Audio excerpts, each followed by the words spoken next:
Hello. చెప్పు, ఏం చేస్తున్నావు? ఏం లేదు, ఈ మధ్యన బాగా నాకు హెయిర్ ఫాల్ అవుతుంది, చాలా స్ట్రెస్ అవుతున్నాను. అవునా, ఎప్పటి నుండి అవుతుంది? చాలా డేస్ నుంచి అవుతుంది. అవునా, సరే సరే, పానిక్ అవ్వకు. కానీ నాకు తెలిసిన డెర్మటాలజిస్ట్ మ్యామ్ ఉన్నారు, మ్యామ్కి చెప్తాను. ఓకేనా? ఓకే. నువ్వు కూడా ఒకసారి మ్యామ్ దగ్గరికి వెళ్ళు, నేను నీకు డీటెయిల్స్ పంపిస్తాను. అయితే నాకు వాట్సాప్ చెయ్యి. ఓకే ఓకే, సరే చేస్తాను. మ్యామ్కి కూడా ఇన్ఫార్మ్ చేస్తాను, బాగా చూస్తారు. ఓకేనా? అసలు పానిక్ అవ్వకు. సరే సరే, సరే, బాయ్. బాయ్.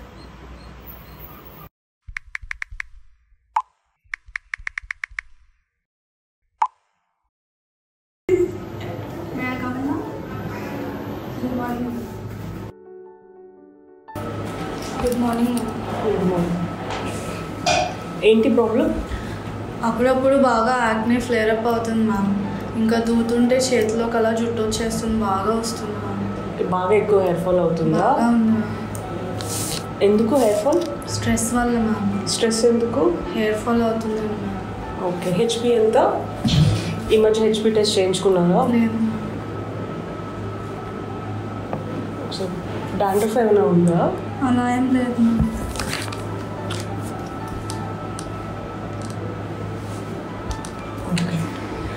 ఫ్యూ టెస్ట్ రాస్తాను, ఆ టెస్ట్ చేయించుకోండి.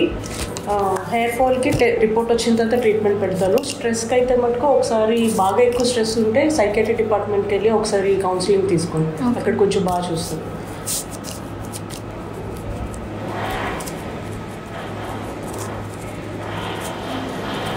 ఈ టెస్ట్ చేయించుకొని రా, హెయిర్ ఫాల్కి యాక్నీకి ట్రీట్మెంట్ పెడతాను. Thank you ma'am.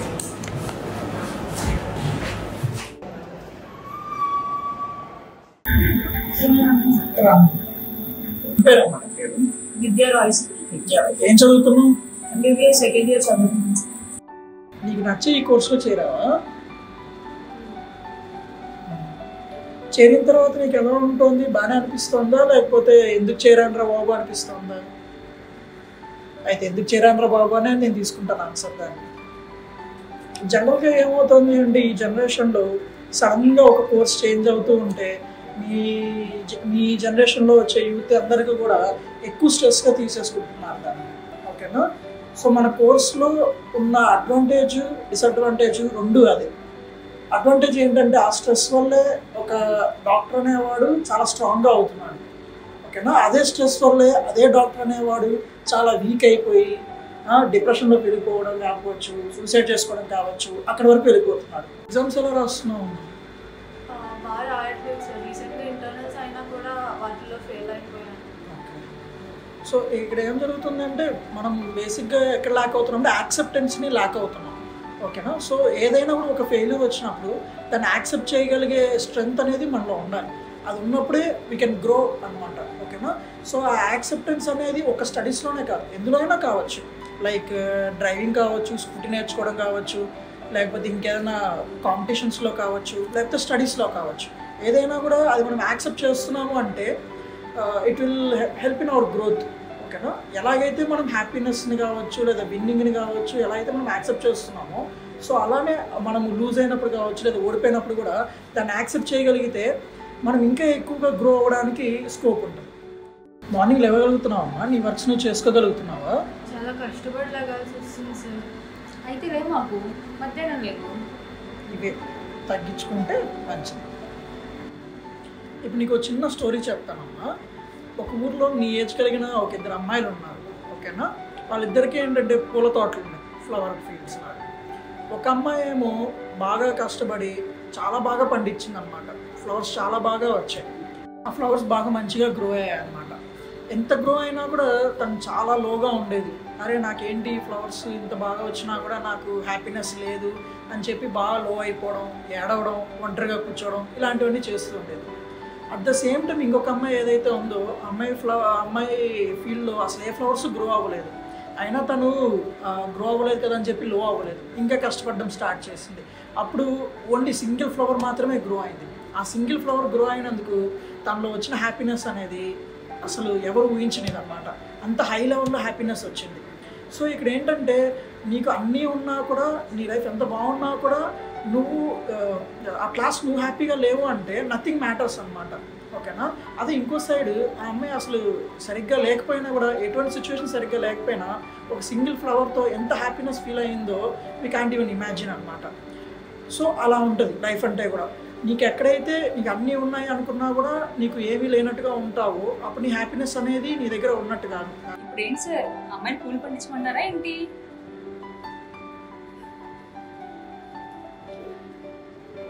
నవ్వుతున్నావు అమ్మా, మంచిదే. ఈ స్టోరీలో కంక్లూజన్ ఏంటంటే సిచ్యువేషన్ ఎలా ఉన్నా కూడా నువ్వు నీ హోప్ కోల్పోకూడదు అని చెప్పడానికి ఈ స్టోరీ చెప్పాను. ఓకేనా? So hope gives you the scope to live. ఓకేనా? ఆ హోప్ అనేది ఉంటే నీకు లైఫ్లో ఏదో ఒక స్కోప్ అనేది ఉంటుంది. ఓకే? సో నీ గురించి అంతా తెలుసుకున్నాక నాకు అర్థమైంది ఏంటంటే నీకు కొంచెం మైల్డ్ డిప్రెసివ్ ఫీచర్స్ లాగా అనిపిస్తున్నాయి. ఓకేనా? దానికి నేను కొన్ని అడ్వైజెస్ ఇస్తాను, అవి ఫాలో చేయడానికి ట్రై చేయి. ఓకేనా? ఫస్ట్ థింగ్ వచ్చేసి బీ పాజిటివ్. ఓకేనా? ఏదున్నా కూడా పాజిటివ్గా రిసీవ్ చేసుకోవడానికి ట్రై చేయి, so that it helps you అనమాట. ఆ నెగిటివ్ ఏదైతే ఉంటుందో నువ్వు ఆ ప్రతిదాన్ని ఆ నెగిటివ్నెస్లో చూస్తున్నావు అంటే నీలో ఆ నెగిటివ్నెస్ అనేది పెరిగిపోతూ వస్తుంది. ఓకేనా? సో బీ పాజిటివ్, ఏదన్నా కూడా పాజిటివ్ రిసీవ్ చేసుకోవడానికి ట్రై చేయి. నెక్స్ట్ థింగ్ వచ్చేసి యు ఆర్ నాట్ అలోన్. ఓకేనా? నువ్వు ఒంటరిగా లేవు అనేది నీ మైండ్లో గట్టిగా పెట్టుకో. నీ చుట్టూ ఎంతోమంది ఉన్నారు, వాళ్ళని హెల్ప్ చేసే వాళ్ళే అయి ఉంటారు. ఓకేనా? సో అండ్ వాళ్ళని ఏదైనా హెల్ప్ అడగడానికి కూడా నెవర్ హెసిటేట్. ఓకేనా? It may be someone like నీ ఫ్రెండ్స్ కావచ్చు, ఫ్యామిలీ మెంబర్స్ కావచ్చు, యువర్ సిస్టర్ ఆర్ బ్రదర్, ఎవరైనా కావచ్చు. ఓకేనా? వాళ్ళు హెల్ప్ అడగడానికి ఎప్పుడు హెసిటేట్ చేయకు. నేను లోగా ఉన్నాను, నాకు సరిగ్గా లేదు, నాకు కొంచెం సపోర్ట్ కావాలి అన్నప్పుడు do ask them. Okay? Then next thing వచ్చేసి ఏదైనా ఫిజికల్ యాక్టివిటీ కానీ, మెడిటేషన్ కానీ, యోగా కానీ ఎందులో ఒక దాంట్లో ఇండల్జ్ అవ్వడానికి ట్రై చేయి. It helps you a lot. Okay? Physical activity, meditation వల్ల ఏమవుతుంది అంటే ఆ పాజిటివ్నెస్ ఏదైతే ఉంటుందో ఇట్ విల్ గ్రో అనమాట. నీ బ్లడ్ గ్రూప్ ఏంటమ్మా?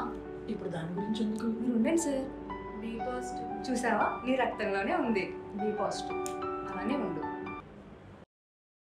Thank you sir, I will try to follow your advice. All the best. Thank you. Hi hi hi.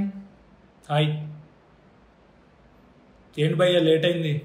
ఏం లేదు బ్రో, ఈ మధ్య యూజీ వాళ్ళకి స్ట్రెస్ లెవెల్స్ బాగా పెరిగిపోతున్నాయి. నిన్న మనం చూసాం కదా, దాని గురించి. స్ట్రెస్ అనేది పెద్ద పదం భయ్యా. స్ట్రెస్ లేదు, ఏమీ లేదు. మన టైంలో ఇది లేదు. మన టైంలో ఎక్కువ ఇన్వాల్వ్ అయ్యేవాళ్ళం, ఫ్రెండ్స్తో కానీ, ఎన్విరాన్మెంట్తో కానీ, ఈవెన్ ప్రొఫెసర్స్తో కానీ. ఇప్పుడు వాళ్ళు ఏంటంటే ఇన్వాల్వ్ అవ్వట్లేదు. ఫ్రెండ్స్ కూడా గ్రూప్గా ఫామ్ అయిపోయి వేరే వాళ్ళతో మాట్లాడాలి అంటే అఫెన్సివ్గా తీసుకుంటున్నారు. అయినా మన ఫీల్డ్లో ఇవన్నీ కామన్ సార్. సార్ చెప్పినట్టు వాళ్ళు ఇలాంటివి మేనేజ్ చేయలేరు. ప్రతి చిన్నదానికి అలా అఫెండ్ అయిపోతారు. ఈ మధ్యన స్టూడెంట్స్ చాలా వీక్గా ఉంటున్నారు సార్. అస్సలు స్ట్రాంగ్గా ఉండట్లేదు. హోప్ కూడా కోల్పోతున్నారు. హోప్ ఉంటే ఏదన్నా సాధిస్తారు సార్. అవును, మనం కూడా అవేర్నెస్ క్రియేట్ చేయాలి. మనం కూడా అవేర్నెస్ ఎక్కువగా క్రియేట్ చేయాల్సి ఉంది. ఎందుకంటే మనకి ఇక్కడ కాలేజ్లో ఒక వెల్ ఎస్టాబ్లిష్డ్ డిపార్ట్మెంట్ అనేది ఉంది. ఓకేనా? వెల్ డిపార్ట్మెంట్ ఉంది, మంచి మంచి సైకాట్రిస్టులు ఉన్నారు. సో వాళ్ళంటూ విల్లింగ్గా వాళ్ళు ముందుకు వచ్చారంటే మనం ఏదైనా వాళ్ళకి కౌన్సిలింగ్ ఇవ్వడం కావచ్చు, థెరపీస్ ఇవ్వడం కావచ్చు, లేదా ఇంకో వాళ్ళ సెప్టాన్ వాళ్ళలో మెడికేషన్ ఇవ్వడం కావచ్చు, అలాంటివి చేస్తూ ఉంటే స్టూడెంట్స్ కూడా కొంచెం ఇంప్రూవ్ అవ్వడానికి ఛాన్స్ ఉంటుంది.